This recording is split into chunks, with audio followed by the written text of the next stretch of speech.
새벽 4시 반, 알람도 없이 김말순의 눈이 떠졌습니다. 73년을 살아온 몸이 시계보다 정확했습니다. 어둠 속에서도 익숙한 손놀림으로 이불을 개고 슬리퍼를 신었습니다. 부엌으로 향하는 복도는 조용했습니다. 아직 온 집안이 잠들어 있는 시간이었습니다. 말수는 냉장고 문을 열고 손자 민준이의 도시락 반찬을 꺼냈습니다. 계란말이, 소시지, 김치볶음. 어제 저녁에 미리 준비해둔 것들이었습니다. 가스레인지 위에 팬을 올리고 기름을 두르는 동안 허리에서 둔한 통증이 올라왔습니다. 몇 달 전부터 시작된 통증이 점점 심해지고 있었습니다. 하지만 멈출 수는 없었습니다. 도시락을 싸야 했고 아침상을 차려야 했습니다. 할머니 물. 민준이가 부스스한 머리로 부엌에 나타났습니다. 고등학교 3학년인 손자는 말수가 적었습니다. 말수는 냉장고에서 생수를 꺼내 컵에 따라 건넸습니다. 도시락 쌌어. 가방에 넣어둘게. 민주는 고개만 끄덕이고 물을 마셨습니다. 그의 뒤로 며느리 오지연이 나타났습니다. 정장 차림의 지연은 이미 화장까지 마친 상태였습니다. 어머니, 저녁 정확히 6시에 준비해 주세요. 오늘 남편이 일찍 들어온다고 했거든요. 지연의 목소리는 정중했지만 단호했습니다. 부탁이라기보다는 지시에 가까웠습니다. 말수는 묵묵히 고개를 끄덕였습니다. 그리고 빨래는 절대 섞지 말고 따로따로 해주세요. 특히 민준이. 교복은 손세탁으로. 알겠다. 지연이 현관으로 향하자 말수는 다시 도시락 포장에 집중했습니다. 김이나는 계란말이를 도시락통에 정성스럽게 담았습니다. 손자가 좋아하는 것들로만 채운 도시락이었습니다. 오전 8시 집안이 조용해지자 말수는 본격적인 하루를 시작했습니다. 세탁기를 돌리고 바닥을 닦고 화장실을 청소했습니다. 허리가 아팠지만 참았습니다. 이것이 그녀의 역할이었습니다. 10시가 되자 아파트 관리사무소에서 전화가 왔습니다. 김말수님, 오늘 미화일 나오실 수 있으세요? 갑자기 사람이 부족해서요. 네, 나갑니다. 말수는 집안일을 마저 정리하고 작업복으로 갈아입었습니다. 73살의 나이에도 그녀는 여전히 일할 수 있었습니다. 아니, 일해야 했습니다. 생활비를 보태기 위해서라도. 오후 2시 미화일을 마치고 돌아온 말수는 저녁 준비를 시작했습니다. 냉장고를 열어보니 반찬이 부족했습니다. 근처 마트에 가서 재료를 사고 다시 부엌에 섰습니다. 허리 통증이 더욱 심해졌습니다. 지난주 병원에서 받은 진단서가 떠올랐습니다. 척추관 협착증. 의사는 수술을 권했습니다. 언제쯤 수술 받으실 계획이세요? 의사의 질문에 말수는 대답하지 못했습니다. 수술을 받으면 몇 주는 누워 있어야 했습니다. 그동안 집안일은 누가 할 것인가? 민준이의 도시락은 누가 쌀 것인가? 저녁 6시 상을 차려놓고 가족들을 기다렸습니다. 아들 태준이 먼저 들어왔고 이어서 지연과 민준이 차례로 모였습니다. 수고하셨어요, 어머니. 태준이 한마디 건네고는 바로 식사를 시작했습니다. 가족들은 묵묵히 밥을 먹었습니다. 말순도 자리에 앉았지만 입맛이 없었습니다. 허리 통증 때문이었습니다. 어머니, 괜찮으세요? 얼굴이 안 좋아 보이는데. 지연이 물었습니다. 아니야, 괜찮단다. 말수는 괜찮다고 했지만 사실 괜찮지 않았습니다. 통증은 점점 심해지고 있었고 몸은 예전만 못했습니다. 식사가 끝나자 말수는 설거지를 시작했습니다. 가족들은 각자 거실로 방으로 흩어졌습니다. 설거지를 마치고 부엌을 정리하던 중 거실에서 들려오는 대화 소리에 손이 멈췄습니다. 생활이 제약되잖아. 어머니도 나이가 있으시고. 태준의 목소리였습니다. 그렇긴 하죠. 요즘 많이 힘들어 하시는 것 같아요. 지연이 대답했습니다. 요양원 알아보는 게 어떨까? 전문적인 관리도 받으실 수 있고, 말순의 손에서 행주가 떨어졌습니다. 요양원. 그 단어가 가슴 깊숙이 박혔습니다. 우리도 편해지고, 어머니도 편하실 거예요. 대화는 계속되었습니다. 말순은 부엌 문고리를 잡고 서 있었습니다. 손끝이 차갑게 식어갔습니다. 나는 이 집에서 가족이 맞나? 그 질문이 내면 깊숙이 파고들었습니다. 지금까지 자신이 이 가족에게 필요한 사람이라고 믿어왔습니다. 도시락을 싸고 청소를 하고 빨래를 하는 것이 자신의 역할이자 존재 이유라고 생각했습니다. 하지만 이제 그것마저 제약이 되고 있었습니다. 부담이 되고 있었습니다. 말수는 조용히 자신의 방으로 향했습니다. 침대에 앉아 창밖을 바라보았습니다. 아파트 단지의 가로등이 어둠 속에서 외롭게 빛나고 있었습니다. 73년을 살아온 삶이 과연 무엇이었을까요? 가족을 위해 헌신했던 시간들이 이제는 짐이 되어버렸습니다. 자존감의 버팀목이었던 필요한 사람이라는 믿음이 흔들렸습니다. 수치와 분노와 허무가 교차했습니다. 하지만 눈물은 나오지 않았습니다. 너무 오래 참아온 탓일까요? 새벽 4시 반이면 다시 눈이 뜰 것입니다. 도시락을 싸고 청소를 하고 빨래를 할 것입니다. 하지만 이제 그 모든 것들의 의미가 달라져 보였습니다. 창밖의 가로등이 깜빡였습니다. 마치 무언가를 신호하는 것처럼 말수는 깊은 한숨을 쉬었습니다. 긴 밤이 시작되고 있었습니다. 수술 전날 밤 말수는 가방을 챙겼습니다. 입원복과 세면도구 그리고 수술 동의서, 서류에 자신의 이름만 달랑 적혀 있었습니다. 보호자는 누가 오시나요? 간호사가 물었습니다. 말수는 잠깐 머뭇거렸습니다. 아들이 바빠서요. 그럼 따님이라도. 며느리도 직장이 있어서. 간호사는 고개를 갸웃했습니다.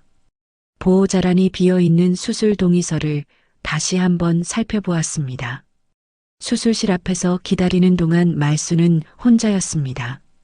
복도에는 가족들과 함께 온 다른 환자들이 보였습니다. 남편의 손을 꽉 잡고 있는 할머니, 딸의 어깨에 기댄 아버지, 모두 누군가와 함께였습니다. 김말수님 들어가세요. 간호사의 부름에 말수는 혼자 수술실로 향했습니다. 차가운 수술대에 누우며 마지막으로 본 것은 하얀 천장이었습니다. 깨어났을 때는 회복실이었습니다. 목이 말라 물을 찾았지만 주변에는 아무도 없었습니다.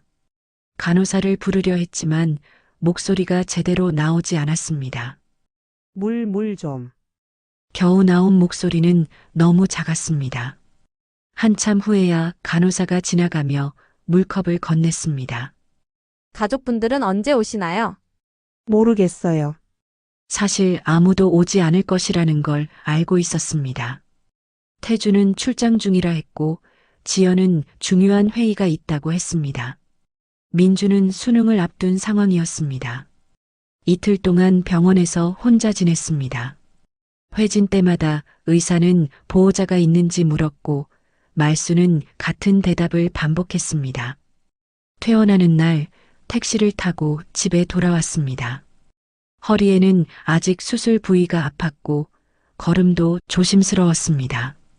현관문을 열자 지연이 나왔습니다. 어머니, 어떠세요? 좀 나아졌단다. 다행이네요. 그런데 어머니, 내일부터 집안일 가능하세요? 말순의 발걸음이 멈췄습니다. 아직은 좀 힘들 것 같은데. 그럼 언제쯤? 민준이 도시락도 있고 청소도 밀렸거든요. 지연의 목소리에는 걱정보다 불편함이 섞여 있었습니다. 말수는 가슴이 꺾이는 걸 느꼈습니다. 수술을 받고 돌아온 첫 마디가 집안일 걱정이었습니다. 최대한 빨리 해보겠다. 방에 들어가 침대에 누웠습니다. 허리는 아팠지만 마음이 더 아팠습니다. 병원에서의 외로움이 집에서도 계속되고 있었습니다. 그날 밤 잠이 오지 않아 옛날 앨범을 꺼내 보았습니다. 남편과 함께 찍은 사진들, 어린 태준을 안고 있는 모습들, 남편이 세상을 떠난 후 혼자 아들을 키우며 살아온 세월이 떠올랐습니다. 반찬 가게를 하며 새벽부터 밤까지 일했던 시절, 아파트 청소부로 일하며 생활비를 벌던 날들, 그렇게 모은 돈으로 이 집을 샀습니다. 본인 명의로. 내 집이야. 그 생각이 마음 한편을 세워주었습니다. 이 집은 말순이 직접 번 돈으로 산 집이었습니다. 가족을 위해 내어준 공간이었지만 법적으로는 여전히 그녀의 집이었습니다. 울타리를 세울 권리. 오래전 남편이 해준 말이 기억 속에서 되살아났습니다. 여보, 우리 집 생기면 예쁜 울타리 치자. 작은 정원도 만들고. 그때는 꿈 같은 이야기였습니다. 하지만 지금 그 집에서 울타리는 사라지고 있었습니다. 자신만의 공간, 자신만의 시간이 점점 줄어들고 있었습니다. 다음 날 아침 몸이 무겁긴 했지만 말수는 부엌에 섰습니다. 민준의 도시락을 싸야 했습니다. 허리를 조심스럽게 움직이며 계란을 구웠습니다. 할머니 괜찮아? 민준이 걱정스러운 표정으로 물었습니다. 손자의 따뜻한 시선에 말순의 마음이 조금 누그러졌습니다. 괜찮다. 도시락 맛있게 먹어라. 하지만 지연의 시선은 달랐습니다. 어머니, 청소기는 언제 돌리실 수 있어요? 먼지가 너무 쌓였어요. 조금만 기다려 주려무나. 민준이 알레르기가 있다고 했잖아요. 말수는 더 이상 말하지 않았습니다. 아픈 몸을 이끌고 청소기를 꺼냈습니다. 허리가 아팠지만 참았습니다. 그날 오후 오래된 전화번호부를 뒤적였습니다. 50년 지기 친구 최영분의 번호를 찾아 전화를 걸었습니다. 영분아, 나야 말순이.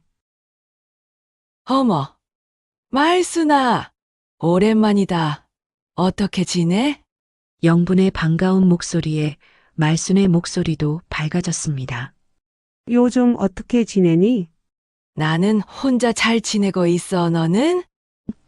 말순은 잠깐 망설였습니다. 그동안의 일들을 어떻게 설명해야 할지 막막했습니다. 나도 그냥 지내고 있어. 목소리가 좀 이상한데. 무슨 일 있어? 역시 오랜 친구였습니다. 말순은 조심스럽게 입을 열었습니다. 영분아, 혹시 통영 쪽에 조그만 집 나온 거 없니? 혼자 살만한. 갑자기 왜? 그냥 생각해보고 있어서. 영분이 잠깐 생각하더니 말했습니다. 마침 우리 사촌이 통영 동피랑 아래 작은 단층 주택 내놓았대. 바다가 보이는 곳이야. 창문 열면 바다가 훤히. 바다. 그 단어에 말순의 가슴 속에 푸른 선이 그어졌습니다. 어린 시절 고향 바다가 떠올랐습니다. 얼마나 해? 전세로 1,000만 원 정도. 작은 집이거든. 관심 있어? 1,000만 원. 말순에게는 큰 돈이 아니었습니다. 그동안 모아둔 돈이 있었습니다. 사진 좀 보내줄 수 있어? 그럼. 바로 보내줄게. 전화를 끊고 사진을 기다렸습니다. 핸드폰에 메시지가 왔습니다. 작은 단층 집이었지만 깔끔해 보였습니다. 무엇보다 창밖으로 보이는 바다가 아름다웠습니다. 말수는 사진을 오래 바라보았습니다. 저 집에서 혼자 살면 어떨까? 아무에게도 지시받지 않고 자신의 시간을 자신만을 위해 쓸 수 있다면 나는 나를 구할 수 있다. 작은 목소리로 혼잣말을 했습니다. 무력감이 조금씩 다른 감정으로 바뀌고 있었습니다. 자기 결정감. 오랫동안 잊고 살았던 감정이었습니다. 저녁이 되어 가족이 모였을 때 말수는 조심스럽게 입을 열었습니다. 얘들아, 할 얘기가 있어. 하지만 태주는 TV를 보고 있었고 지연은 스마트폰을 보고 있었습니다. 민준만 말순을 바라보았습니다. 뭐 얘기해요, 할머니? 아니다. 나중에. 결국 말수는 입을 다물었습니다. 아직은 때가 아닌 것 같았습니다. 하지만 마음 한켠에서는 결심이 서서히 굳어지고 있었습니다. 그날 밤 다시 통영 집 사진을 보았습니다. 창밖의 바다가 자신을 부르는 것 같았습니다. 새로운 시작을 말하는 것 같았습니다. 월요일 아침 말수는 서류함을 꺼냈습니다. 집 등기부등본, 통장, 도장, 오랫동안 정리하지 않았던 것들을 하나씩 펼쳐보았습니다. 등기부등본에는 분명히 자신의 이름이 적혀 있었습니다. 소유자 김말순. 손끝이 더는 떨리지 않았습니다. 전화번호부에서 이성배 공인중개사의 번호를 찾았습니다. 몇 년 전 이 집을 살 때 도움을 받았던 사람이었습니다. 여보세요, 이성배 사장님? 네, 안녕하세요. 누구시죠?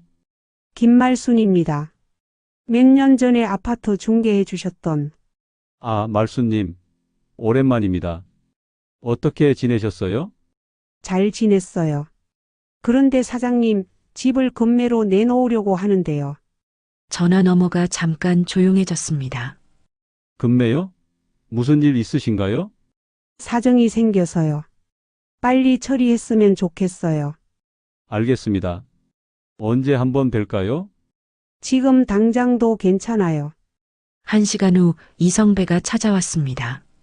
집 상태를 꼼꼼히 살펴보더니 고개를 끄덕였습니다. 관리가 정말 잘 되어 있네요. 이 정도면 금방 나갈 것 같은데요. 언제쯤 될까요? 일주일 안에는 계약 잡힐 것 같습니다.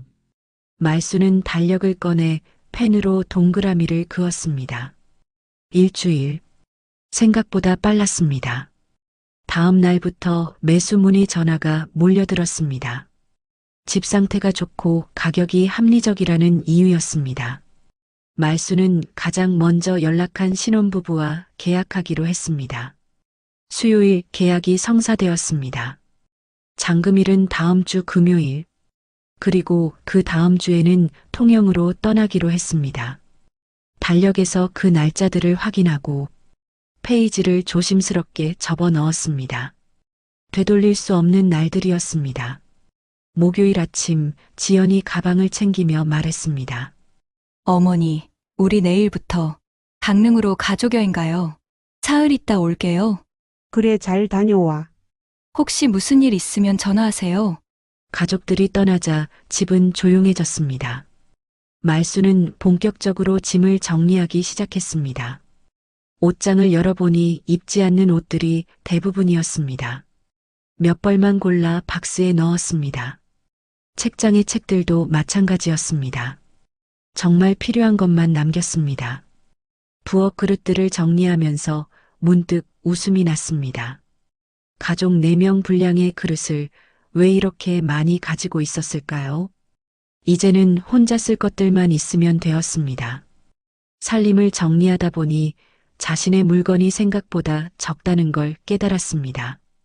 박스 5개면 충분했습니다. 수십 년을 살았는데 정작 자신만의 것은 이것뿐이었습니다. 집이 이상할 만큼 가벼워졌습니다. 하지만 마음은 더 단단해졌습니다. 토요일 오후 통영에서 영분이 올라왔습니다. 말수나. 정말 결심한 거야? 응. 이미 집도 팔았어. 가족들은 뭐라고 해? 아직 말 안 했어. 오늘 말할 거야. 영분은 걱정스러운 표정을 지었습니다. 큰일 날 것 같은데. 큰일 나도 상관없어. 내 인생이야. 저녁 무렵 가족들이 돌아왔습니다. 강릉 여행에서 찍은 사진들을 보여주며 즐거워했습니다. 말수는 거실에서 그 모습을 조용히 바라보았습니다. 저녁 드세요. 간단히 차린 상에 가족들이 모였습니다. 식사를 마치고 차를 마시는 시간, 말수는 입을 열었습니다. 얘들아, 할 말이 있어. 모두의 시선이 말순에게 집중되었습니다. 다음 주 통영으로 이사가. 집은 팔았어. 찻잔을 들던 지연의 손이 멈췄습니다. 태준은 눈을 크게 떴습니다. 어머니, 무슨 소리세요? 태준이 먼저 물었습니다. 있는 그대로야. 집 팔고 통영으로 이사가. 갑자기 왜요? 우리한테 상의도 없이. 지연의 목소리가 높아졌습니다. 상의할 일이 아니야. 내 집이니까. 우리는 어디서 살라고요? 지연이 일어서며 소리쳤습니다. 말수는 차분하게 대답했습니다. 너희는 너희 방식으로. 나는 내 방식으로. 처음으로 선을 긋는 순간이었습니다. 지금까지 한 번도 해본 적 없는 말이었습니다. 어머니, 이건 너무 하시는 거 아닌가요? 태준도 목소리를 높였습니다. 뭐가 너무해? 가족이 이런 식으로 하는 게 어디 있어요? 그럼 지금까지 나한테 한 게 가족답게 한 거야? 말순의 목소리에는 처음으로 날카로움이 섞였습니다. 요양원 얘기하는 거 다 들었어. 나는 짐이고 부담이라며. 가족들이 말을 잃었습니다. 그건 어머니를 위해서. 지연이 변명하려 했지만 말수는 손을 들어 막았습니다. 됐어. 변명하지 마. 이제 서로 편해졌잖아. 민준이 조용히 물었습니다. 할머니 정말 가실 거예요? 응. 할머니도 혼자 살고 싶어. 민준의 눈에 눈물이 고였습니다. 말순의 마음이 흔들렸지만 참았습니다. 태준이 머뭇머뭇 입을 열었습니다. 집 판도는 말수는 짧고 정확하게 답했습니다. 내 노동의 대가. 내가 정해. 하지만 어머니, 그 돈으로 우리가 새 집을 너희 돈으로 너희 집 사. 나는 내 돈으로 내 집에서 살아. 거실이 조용해졌습니다. 오랫동안 아무도 말하지 않았습니다. 말수는 자리에서 일어났습니다. 짐은 이미 다 쌌어. 다음 주 금요일에 떠날 거야. 방으로 들어가면서 뒤돌아보지 않았습니다. 거실에서는 웅성거리는 소리가 들렸지만 신경 쓰지 않았습니다. 침대에 누워 창밖을 바라보았습니다. 오랜 억눌림이 해소되는 것 같았습니다. 두려움이 해방감으로 바뀌고 있었습니다. 죄책감도 느꼈습니다. 하지만 그것보다 더 큰 것은 책임감이었습니다. 자신의 인생에 대한 책임. 이제 그것을 져야 할 때였습니다. 핸드폰에서 영분의 문자가 왔습니다. 통영집 계약 완료. 다음 주 월요일부터 들어갈 수 있어. 말수는 미소를 지었습니다. 모든 준비가 끝났습니다. 새로운 시작이 일주일 앞으로 다가와 있었습니다. 바다가 보이는 작은 집에서의 새로운 삶이 통영에서의 첫 아침이었습니다. 말수는 알람 없이도 새벽 5시에 눈을 떴습니다. 하지만 서둘러 일어날 이유가 없었습니다.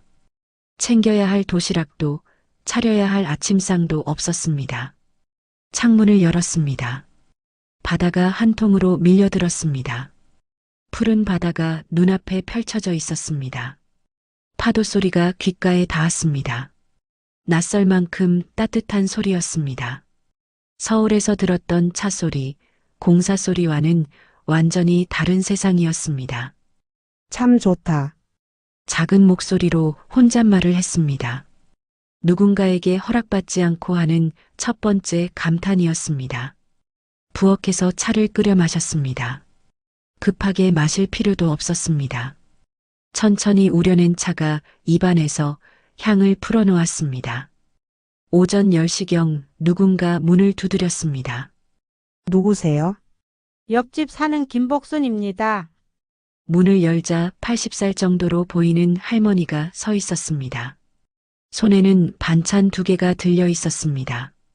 이사 오시느라 고생 많으셨을 것 같아서요. 멸치볶음이랑 무나물 좀 갖다 드려요. 고맙습니다. 들어오세요. 복수는 작은 거실을 둘러보더니 물었습니다. 혼자 오셨어? 말수는 잠깐 머뭇거렸습니다. 네, 제 이름으로요. 그 말이 입 밖으로 나온 순간 이상한 감정이 들었습니다. 제 이름으로. 그동안 누군가의 어머니, 누군가의 며느리로만 불렸는데 이제는 김말순으로 살 수 있었습니다. 아이고 용감하시네요. 혼자 사는 것도 실력인데 복순의 말에 말순은 미소를 지었습니다. 차 한잔 하세요. 그러지요. 두 할머니는 창가 탁자에 앉았습니다. 바다가 한눈에 들어오는 자리였습니다. 여기 경치 참 좋죠? 저도 서울서 살다가 남편 따라 내려왔는데 지금은 여기가 더 좋아요. 저도 서울에서 왔어요. 가족들은 어쩌고? 각자 살기로 했어요. 복순이 고개를 끄덕였습니다. 더 묻지 않았습니다. 그런 배려가 고마웠습니다. 점심시간이 되자 말순은 된장찌개를 끓였습니다. 냉장고에 있는 제철 채소들을 넣었습니다. 누구의 입맛을 맞출 필요가 없었습니다. 오로지 자신의 입맛으로만 간을 맞췄습니다. 첫 숟가락을 떠서 맛을 보았습니다. 짜지도 싱겁지도 않았습니다. 딱 자신이 좋아하는 맛이었습니다. 목구멍으로 넘어가는 국물이 따뜻했습니다. 삶이 제자리로 들어오는 감각이었습니다. 오랫동안 잊고 있었던 감각이었습니다. 혼자 먹는 밥상이 이렇게 편할 수 있다니. 오후에는 동네를 둘러보았습니다. 동피랑 벽화마을까지는 걸어서 10분 거리였습니다. 바다를 끼고 걸을 수 있는 산책로도 있었습니다.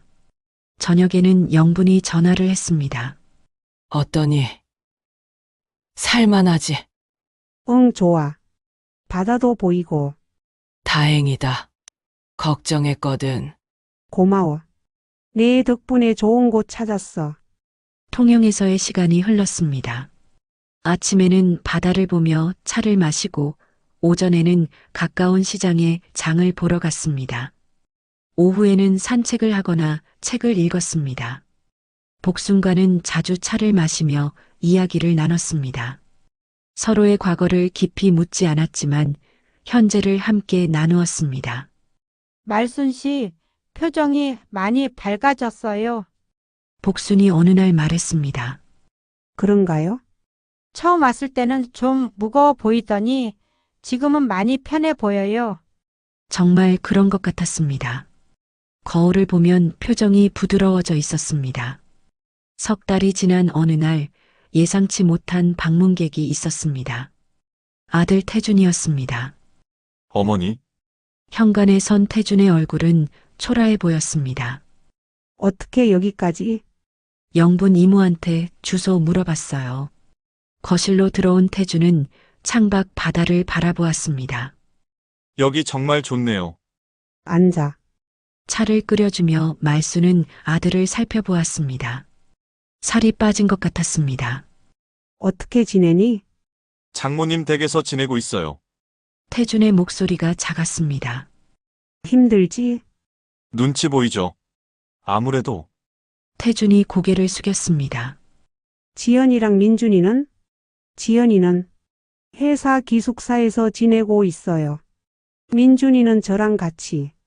한동안 조용했습니다. 태준이 먼저 입을 열었습니다. 어머니 죄송해요. 뭐가? 어머니 마음을 몰랐어요. 너무 당연하게 생각했던 것 같아요. 말수는 차를 마시며 기다렸습니다. 장모님 댁에서 지내보니 알겠어요. 그동안 어머니가 얼마나 많은 걸 해주셨는지. 태준의 눈에 눈물이 고였습니다. 다시 같이 살 수는 없을까요? 말수는 천천히 대답했습니다. 사랑은 줄지 않았지만 방식은 바뀌었어. 내 삶을 내가 꾸리는 게 내게는 효도야. 하지만 어머니, 태준아, 엄마도 엄마 인생이 있어. 이제 그걸 살고 싶어. 태준이 고개를 끄덕였습니다. 가끔 보러 와도 될까요? 그럼. 언제든 와. 하지만 내 식구는 내가 꾸려야 해. 네. 태준은 하루 머물다 갔습니다. 떠나면서 말했습니다. 어머니, 편찮으시면 언제든 연락하세요. 걱정 마. 잘 지낼게. 태준이 떠난 후 말수는 바다를 바라보았습니다. 미련의 그림자가 사라지고 있었습니다. 대신 차분한 확신이 자라고 있었습니다. 관계는 소유가 아니었습니다. 거리의 예술이었습니다. 너무 가까우면 숨이 막히고 너무 멀면 마음이 멀어졌습니다. 적당한 거리에서 서로를 바라보는 것. 그것이 진짜 사랑하는 방법인지도 모른다고 생각했습니다. 저녁이 되어 복순이 찾아왔습니다. 아들 다녀갔다면서요? 응, 하루 있다 갔어. 어떻던가요? 많이 컸더라고. 복순이 웃었습니다. 자식들은 다 그래요. 부모 품 떠나야 크는 거예요. 맞는 것 같아. 두 할머니는 창가에 앉아 바다를 바라보았습니다. 저녁 바다가 황금빛으로 물들어가고 있었습니다. 말수는 처음으로 마음이 진정으로 편안해지는 걸 느꼈습니다. 이곳에서 자신만의 시간을 자신만의 방식으로 살아갈 수 있을 것 같았습니다. 파도 소리가 창문을 통해 들어왔습니다. 이제 그 소리가 전혀 낯설지 않았습니다. 통영에 온 지 1년이 지났습니다. 어느 날 우편함에서 손편지 한 장을 발견했습니다. 민준이의 글씨였습니다. 할머니, 바다 보러 가도 돼요? 수능 끝나고 친구들이랑 여행 가려는데 할머니 집에서 하루 자고 싶어요. 말수는 편지를 몇 번 읽어보았습니다. 그리고 답장을 썼습니다. 하루, 부모 동반, 각자 자기 일은 스스로. 규칙은 장벽이 아니라 다리가 되었습니다. 서로를 존중하는 방식이었습니다. 일주일 후 태준이 민준과 함께 왔습니다. 지연도 함께였습니다. 어색했지만 예전 같은 무거움은 없었습니다. 어머니, 호박 좀 가져왔어요. 시장에서 좋은 걸로 골랐거든요. 지연이 조심스럽게 말했습니다. 고마워. 전 부쳐줄게. 말수는 부엌에서 호박전을 부쳤습니다. 된장찌개도 끓였습니다. 예전처럼 성의 없이 대충 한 것이 아니라 정성을 다해 만들었습니다. 하지만 예전과는 달랐습니다. 혼자 모든 걸 준비하지 않았습니다. 민준아, 상 차리는 거 도와줘. 지연아, 밥그릇 좀 꺼내줄래? 가족들이 자연스럽게 도왔습니다. 말보다 먼저 존중의 선이 올랐습니다. 식탁에 앉아 함께 식사를 했습니다. 과거로의 회귀가 아닌 미래형 화해였습니다. 할머니, 여기 정말 좋네요. 민준이 창밖을 바라보며 말했습니다. 그치? 매일 저 바다를 봐. 할머니 혼자 심심하지 않으세요? 아니야. 할 일도 많고 친구도 생겼어. 친구요? 옆집 복순 이모. 나랑 비슷한 나이야. 가족들이 안도하는 표정을 지었습니다. 말순이 혼자가 아니라는 사실에 마음 놓는 것 같았습니다. 어머니, 돈은 충분하세요? 태준이 조심스럽게 물었습니다. 걱정 마. 집 한 돈으로 여유롭게 살아. 병원비나 생활비 필요하시면 언제든 말씀하세요. 내 식구 챙기기도 바쁠 텐데. 어머니도 우리 가족이잖아요. 태준의 말에 말수는 미소를 지었습니다. 예전과는 다른 의미의 가족이었습니다. 하루 머물다 간 가족들을 배웅하며 말수는 뿌듯함을 느꼈습니다. 서로를 존중하는 만남이었습니다. 일상은 새롭게 재설계되었습니다. 새벽 6시 바닷가 산책로를 걸었습니다. 같은 시간에 운동하는 사람들과 인사를 나누었습니다. 아침 공기가 상쾌했습니다. 오전 9시 시장에 장을 보러 갔습니다. 말순 씨, 오늘도 일찍 나오셨네요. 생선가게 사장이 인사했습니다. 오늘 무슨 생선이 좋아요? 정갱이가 싱싱해요. 하나 더 넣어드릴게요. 고맙습니다. 짧은 안부였지만 따뜻했습니다. 서울에서는 느끼지 못했던 인정이었습니다. 오후에는 마을회관에서 독서 모임에 참여했습니다. 동네 할머니들과 함께 책을 읽고 이야기를 나누었습니다. 말순 씨는 어떤 부분이 좋았어요? 주인공이 자기 결정을 내리는 부분이 인상 깊었어요. 책을 통해 자신의 이야기를 나누기도 했습니다. 돌봄의 의미가 바뀌었습니다.